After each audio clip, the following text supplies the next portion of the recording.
प्यार तू कैलू हमें भूल गईलू दूसरा के भैलू जान। प्यार तू कैलू हमें भूल गईलू दूसरा के भैलू जान।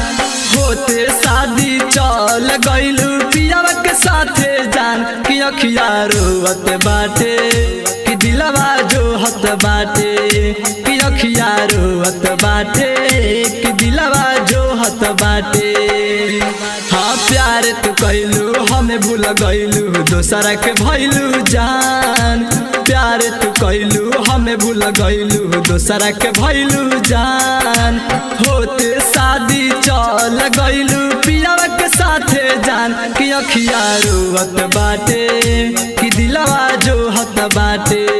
कि अखिया रोवत बाटे दिलवा जो हत बाटे।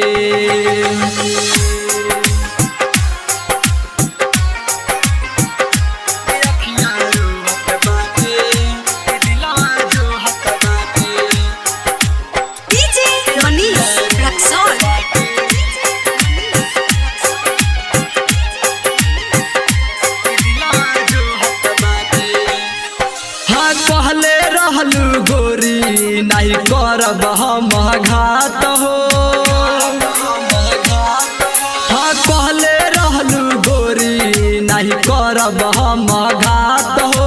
बीचे रहिया में छोड़ दिहलू धके हाथ हो।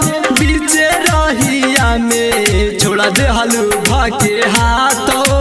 खून के आंसू तू रवलू छोड़लू जधा के हाथ। कि अखिया रोवत बाटे कि दिलवा जो हत बाटे।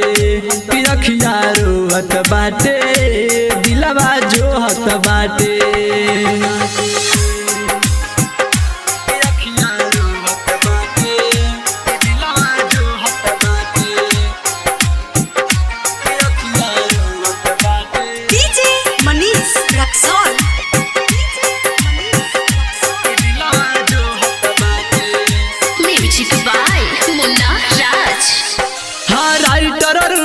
नंदन के मनलू नहीं बात हो।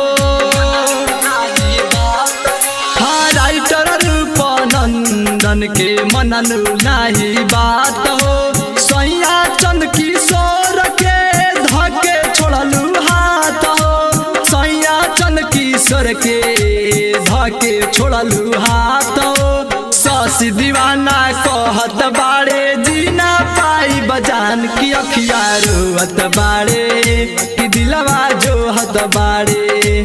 कि अखिया रोवत बाड़े दिलवा जो हत बाड़े। राज स्टूडियो स्टेशन रोड सुगौली।